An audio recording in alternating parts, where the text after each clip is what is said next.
This is a Global Skills Podcast, conversations that shape the future of work and learning. We're exploring how we close the skills gap and build a future where everyone has the chance to thrive. From education to business, connecting people, ideas, and opportunities that drive change. It's about collaboration, curiosity, and creating real impact today. Because every skill learned brings us one step closer to a more inclusive world.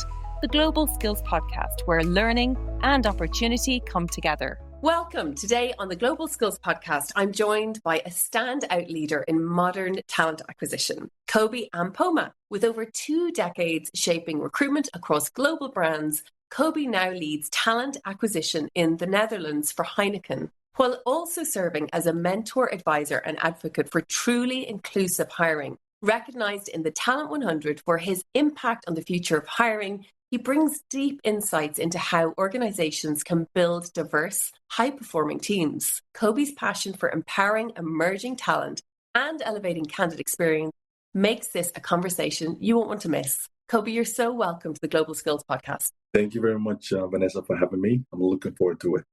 So I'm very interested in asking you how you started off in talent acquisition and what kind of led you towards the FMCG brand. So I started my career in the people function or HR function, as some people say. And I started actually at Nike, where I was a HR rep and then progressed my career there. And in my last role at Nike, I was working as an international consultant for mobility. And there is when I found out a little bit more about, what Nike does with talent, how they move talent around. And then I became a little bit more passionate about, okay, so if we move people around, how do we find them? How do we identify them? So that led me into, I left Nike then, but that led me into the recruitment world, where I then started to engage in hiring. And the advantage that I also had was that because I did the international mobility part, especially hiring across borders, you had a little bit more to bring to the table than just hiring a profile. You could talk to candidates around. You're moving from country A to country B. This is what it means. These are things you need to think about. Are you coming by yourself, with a family? So that really helped shape, how I am as a TA professional. But I also think that the HR part, the people part, the international mobility part, and then the technology part, 360, makes me a little bit more well-rounded. So that's how I started my journey in the TA space. That's actually really apt for today, isn't it? Because a lot of companies are realizing that actually talent management can't sit over here, separate talent acquisition. And then even if you bring in the third equation of L&D, they all need to find a way to come together. Are you seeing that happening with big brands now? Yes, I think what I'm seeing much more is that the talent management sometimes is absorbing the talent acquisition function. At the moment, we do have it separately, but we work very close together. So in my conversation with a few talent acquisition leaders or even people leaders, or people function leaders, you see there is a slight shift on having talent management where the talent development piece and the talent acquisition piece is under one roof, which I think makes sense for some companies, but I think that's a direction that, a lot of companies maybe will lean towards to in the future as well. And what did the pandemic do to the whole global mobility? I remember working in recruitment and you get the brief from the hiring manager and it'd be like, okay, 30 minutes driving distance from the office. That's the remit. And you'd be thinking, gosh, I have talent that's 45 minutes, 60 minutes. That's kind of changed because of the hybrid remote. But what's it been from a global mobility perspective? What shift have you seen? Well, a few things. So one is you have a lot of companies that can help facilitate complexity of hiring international. That used to be a lot of challenges, or only the big companies were able to do so, that they had a better footprint in other countries as well. But what you see now is that a lot of companies are hiring globally with hybrid working or remote working. You have people working for companies based in one location where they support another company in another. So I think that's a shift that I've seen happen rapidly as well. But it also brings some complexity. How do you build teams? How do you make sure you have a culture? And companies also need to invest in that. And I think, obviously, the last year we've been talking about people coming much more to the office as well. Although companies are maybe pushing that, what started in the pandemic is now also, becoming a challenge because, I signed up to work remotely and I didn't sign up to be in the office. How does that change? You may be losing some valuable talent just based on that decision as well. So that's at least what I'm seeing a little bit across the landscape of TA and global mobility. So I would love to get into diversity and inclusion as early as we can in this episode for multiple reasons. One, I think D&I globally took a huge knock in the last 12 months stateside with a lot of decisions that were made that rippled into global corporate, where maybe the emphasis or budget or focus or even heads of D&I, I could see them, losing positions. So firstly, what are your perspectives around the role that a corporation, or even if it's a smaller business, plays when it comes to diversity and inclusion? And I guess before we talk about what are their expectations as a leader, why do it? Like, why bring greater diversity and inclusion into an organization? Well, for me, it's a few things. So one is, when you talk about talent scarcity, I believe, and we also have a few data points that show, is that unfortunately not everybody is given the same opportunity, and talent are being overlooked. So for me, it's much more companies broadening their horizon and looking at other ways where talent can be found. So that's the first part. Because if you look into those different areas, you see that you have diverse talent. So that's one thing. Second is that, I also really believe in, bicultural talent. I'm from diaspora. I have kids who are bicultural. So I want to make sure that they are also given a fair chance on the labor market when they enter. And there's a professor named Maurice Krul from the University of Amsterdam who has done research on this, especially in the Netherlands. And I would say much more in the top 5 cities in the Netherlands. There's a big shift that all the young talent coming up have a migration background or a migration family or a multicultural or bicultural background, which means that 5 to 6 years from now, when they enter the labor market, they are by definition diverse, right? So I really believe also that if companies don't already start looking at these talents, they are going to miss the opportunity to bring them in their respective companies when they're looking for talent. That's how I'll answer the question. Personal, but also what I'm seeing. And also, how can we solve a problem that we all think that we have, is that there is talent shortage. And then I'll ask the question, are we all looking in the same place, or are we all looking at different places where, unfortunately, some talent who are not given opportunity may be given opportunity if we open our horizon from that perspective? That's so interesting. I think we shared, so we met in Paris. Correct. At Unleash. Yes. And it was really lovely to speak to so many leaders there. And that common denominator is, and I don't know if it's a reflection of the world that we're in right now, and everyone's kind of feeling a little bit, not on edge, but I guess, is my job safe, even at a leadership level? Mm-hmm. And as a result, maybe you don't want to go out on the edge and take a risk or a gamble. And now you're reading the press around D&I, and maybe it's not the most important thing right now. And what would you say to leaders that really do care in their hearts about this, and they're a bit nervous around, in this moment in time, starting a process to make the organization more inclusive? Is there anything they can do to get perhaps, thinking about reporting to C-suite, like early proof points that this is worth investing in? Forget the papers. This is worth doing. Well, I think in research, and I don't have the research now top of mind, but if you look at the BCGs of the world, the McKinsey of the world, they have done a lot of papers. And I can send you a few references that you can maybe include when this comes out. But they've done a lot of research on D&I practices, D&I in companies, and the benefits that companies that do focus on D&I have. And I do really believe that everybody who finds this topic important needs to be intrinsic motivated, right? So my background is that I happen to be a political refugee who came to the Netherlands and got a chance. And as a result of that, I want to do something back. But everybody else has a story. My wife's story is, hey, dating this guy who happens to come from Ghana. He's a political refugee. We have kids together. How can I make sure that the world is in a better place when our kids at that age? So everybody has a story. So you need to be intrinsically motivated and find, why do you want to contribute to this journey? And if you talk about, talent and people not getting opportunities, as a hiring manager, you can play a role. You can take a risk, right? You can say, you know what? If I talk to my recruiting team, instead of, let's say, giving me the 5 best candidates, give me the 4 best candidates and add a wild card.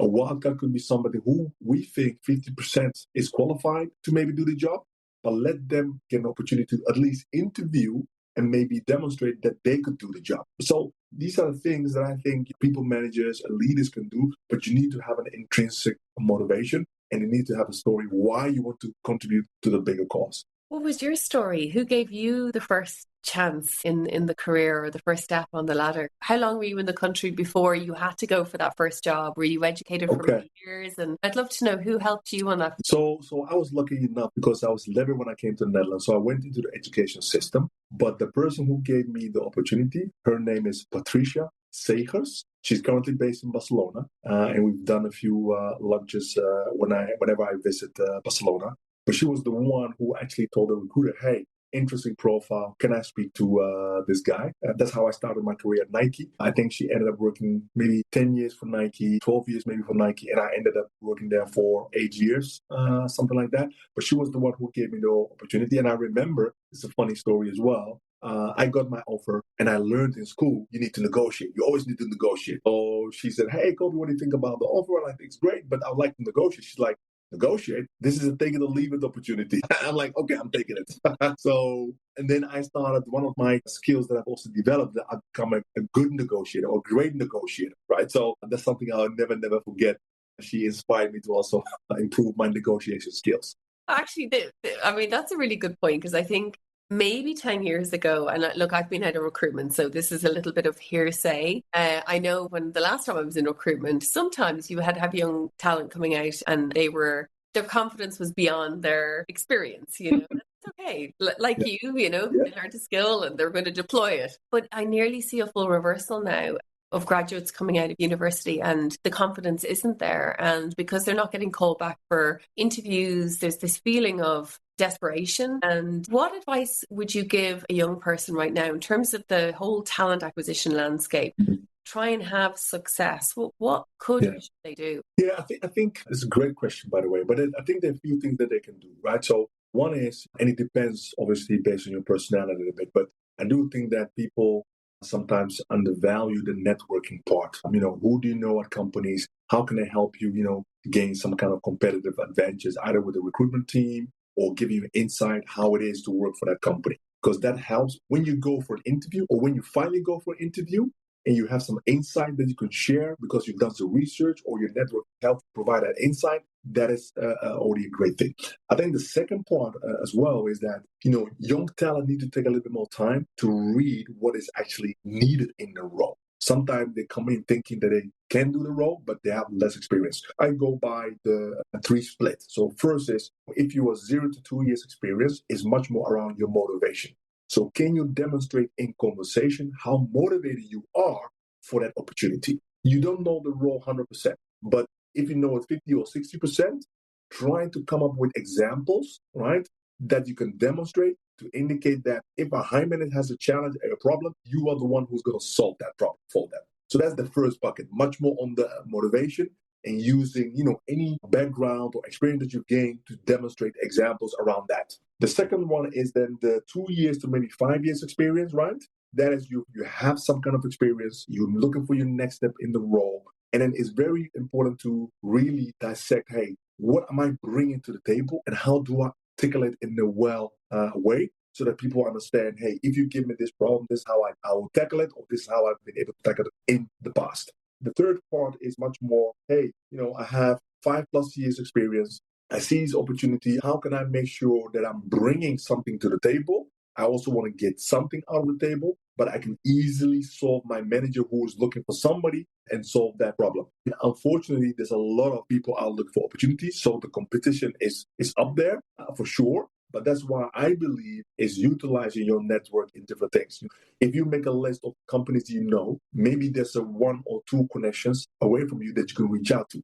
Obviously, if you reach out to somebody who unfortunately doesn't give you a response, then you move on to the next. You don't maybe send a reminder, but then look for the other person. Because I believe a lot of people are interested in sharing, if they really like their job, to share about their role and what they do for the company. And we have a lot of referral programs in companies. They probably will refer you also for the opportunity. So that is the advice that I would give people. But whenever you get called upon, make sure you're ready, right?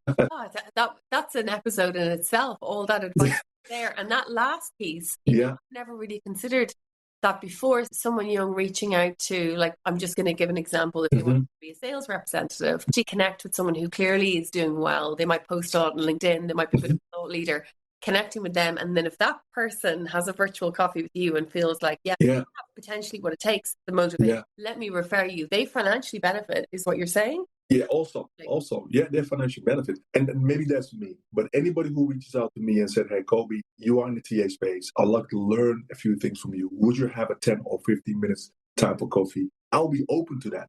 I mean, sometimes it's challenging based on, schedules and things of that nature. But I'm genuinely interested if somebody wants to get some insight. And I hope in the world that we live in, there are more people like me who also like to give 10 or 15 minutes of your time to a young talent coming up. Because when I was growing up, there was somebody who mentored me, somebody who guided me, somebody who coached me. And I would like to give that back as well. So I do believe in a lot of corporate companies, there are a lot of people who understand this piece. When somebody reaches out to you, show the courtesy of at least responding back, or say maybe, this week I don't have time, but maybe in a month's time, any young talent can benefit from a 10, 15 minutes conversation with a seasoned or an experienced professional. I couldn't agree more. Oh, that's amazing. And what about if someone does reach out and they have a really good conversation and they think, oh my goodness, I would love this person to be my mentor. What did having a mentor do for you in your early career in terms of skills development on human skills and hard skills, if any? And how important do you think it is early on in your career to have a mentor? It's very, very important. I was fortunate enough and blessed enough to have a mentor at Nike. I think in my second year at Nike, I was having a coffee with this gentleman called Jan Kees Marijt. And he said, hey, do you have a mentor? And I'm like, what is that? And it's like, typically it's somebody within a company who has their ears, on the ground and can hear things, what you're doing well, maybe what you're not doing so well, and then share that back with you so they can work on it and improve on it. And if you want somebody to spar or you need advice, typically that's what the individual do. So that was my first encounter with mentorship. And I think it has really changed my trajectory from my career perspective. Because this is an individual who was seasoned, who knew the people or the HR function, can challenge me, can motivate me. Because sometimes I thought I could not do something. And it was like, no, you can't do it. Because you have this experience that I can see that this is really something that you can do. So go for it. They can be motivating. They can be challenging. They can also be something you don't want to hear, right?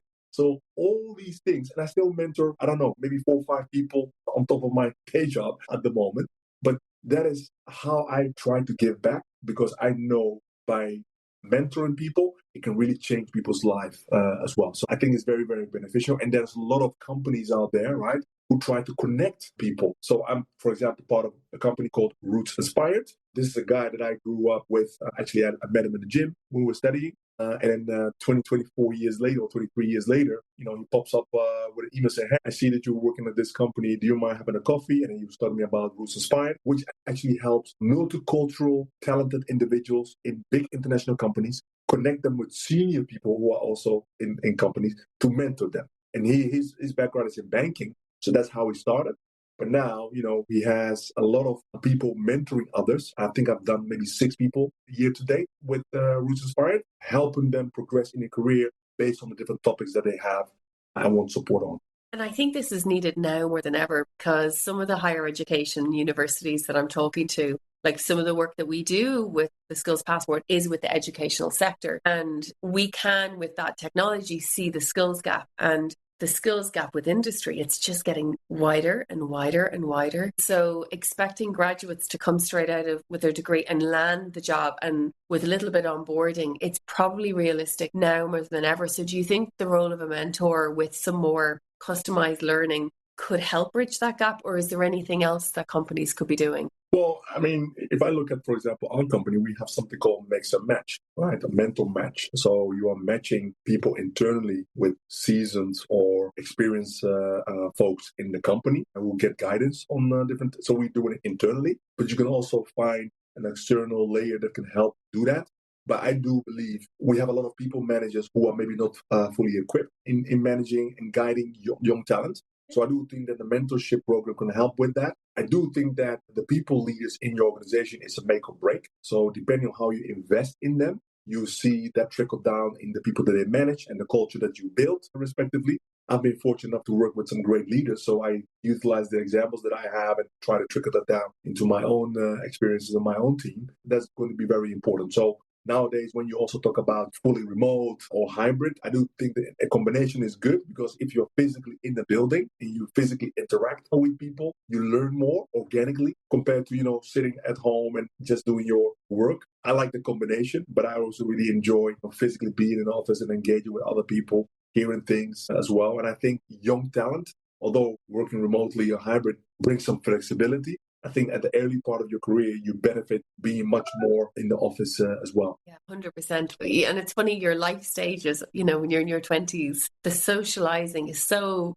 important and rewarding. And clearly you operate off a stamina that radically disappears when you into your 30s and your 40s. And then 30s is about if you're having family and it's having more flexibility. And then just having the choice. I think it's an interesting point that you say around young people and the access to mentoring. My question for you, and I don't know if it's coming up within a TA environment. So you're the first head of TA that I'm going to ask this question to. But there's a lot of redundancies happening for people that are mid-careers. And I think a lot of people that have maybe been on the same path for 20 years. And now they're thinking, I don't know if this path is going to continue. I have to reskill and upskill and look at other paths. Are you seeing a change in the dynamics of candidate applications and the quality and level of experience as a result of redundancies that are happening? Or is that yet to be seen in? Well, I think it is happening a little bit already. What you do see is that you have more talent, who are showing interest because of all the reorgs and redundancy happening. So there's more that you need to sift through. And then, if I'm honest,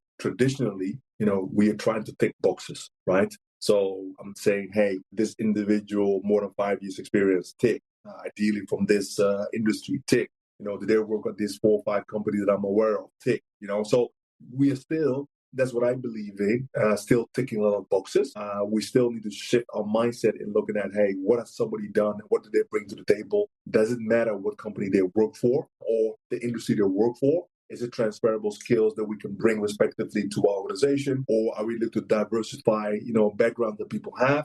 I think we're not there yet. We're doing our best, but we're not there yet. And there could be a few companies that are best in class, because I think if a company is best in class, more follow. And since not a lot of followed, it means we don't have a lot of best in class, especially when it comes to that. So I do think that could be something that we copycat a little bit. But yeah, there is more people on the labor market. So how do you then differentiate yourself? And what I see now still is that, hey, you need to know some people at a company to get some kind of insight in the company. You need to talk to maybe more people if you want to pivot into a different area. You can say, hey, I want to pivot, but it's good to understand, hey, why do I want to pivot? What does it really entail? So that I can, articulate better when I have the chance to do so. I think that's what I'm seeing much more as well. And because I also, don't hate me on this, but I do believe there are good recruiters and great recruiters. Good recruiters will just do their job. Great recruiters will look beyond the resume, beyond the story that's behind an individual. So yeah, that also makes a big difference if you have more great recruiters in your organization, because those are the ones who will spark the conversation with maybe hiring managers, leaders in the competition, to slightly think different, or at least to experiment a little bit different. Couldn't agree more. One experience I can relate it to is, 20 years ago now. And we really back then even felt that the CV was just so limiting in terms of it really shining a light on someone's potential. We were very fortunate to have a 5-day program where we bring people in and upskill them, boost their confidence. And during that week, naturally, we just got to know them better. It's like you say, when you're in a room with someone for 1 or 2 days, different connection that you have. And we brought in personality assessments and role play and coaching. And by the end of the week, we now had a really good feel for their potential. And it was interesting, the dynamic shift in the conversations with hiring managers and companies, whereas before it was, as you said, what boxes can we tick, please, with that CV, to how did they perform? What were they? And then all of a sudden, it was every background. It could have been refugee who just landed in Ireland. It could have been someone returning to work after, being with their children for 10 years, someone with a disability, someone who lived in rural Ireland. So but it starts with people championing this. So if no one is really either, maybe it's happening behind closed doors, and through this podcast, I'm hoping we'll find out who these people are and get them on and share it. But is there anything small that a company could do, or if there's a recruiter listening now, anything small that they could do to just start making a little change away from that tick the box to actually, here's a human. Yeah, one of the things that I advise is the wild card, right? So I really believe in that. I've been fortunate and blessed enough to be able to experience that with a few of my hiring managers. And that is actually somebody you genuinely take the time to have a conversation with beyond their CV, who are maybe based on your conversation, extremely motivated, and you think, you know what, I'm going to fight for an opportunity. Let's say you interview people for an hour. You say, hiring manager, I know you maybe don't want to spend your time, but can you please give me 45 minutes for this candidate? I do believe I would like to show you something a little bit different that can be a value add to your team, etc. Please give me that. Once you've done that, and you may need to do it a few times, because when you do it the first time, the manager will not be inclined to say, yes, I want to hire that individual immediately. But once you start doing it a little bit more often, also you can include it in your kickoff meeting and say, hey, when I send you the candidate slate, I'm going to be adding 1 or 2 wildcards. Those folks are maybe 60% right for the role compared to somebody who's maybe 80 or 85, but there's a story here. Right, I would like you to interview them, and then you come back and let me know what you think. Sometimes they may be surprised and they think, "Wow, I didn't even think that I would consider that." After this conversation, I would like to consider them, in the process. Then it's up to the candidate if they make it through the whole process. Great, but what happens is that it gives them, first of all, a little bit of confidence that they were able to go into those conversations. They can demonstrate the value that it can add to a respective team or company. And it gives the manager also a different perspective. That's something that is a standard and now that you can leverage on. If you have a success story, then you highlight those success stories in other parts of the business as well. That's what I would share with any recruiter starting out, having those conversations, but utilize a wild card to see if indeed you can get somebody hired. And when you do, there's a big sense of gratitude. The candidate will never, and I mean never, forget what you were able to meet in their respective career. And a manager will also think, especially if they also do well in their respective role, you have a business partner for life, because they know that you understand. They know you maybe have a different approach that could be of value for your respective team. Yeah, it's so true. It's an ambassador in both capacities, feeding back, and it's the best experience in the world. Actually, I don't know if you can top it in a workplace when someone who wasn't given the opportunity and getting rejected because no one saw the potential, taking the time, defining as a wild card for internal to get it through the door, taking a career risk first as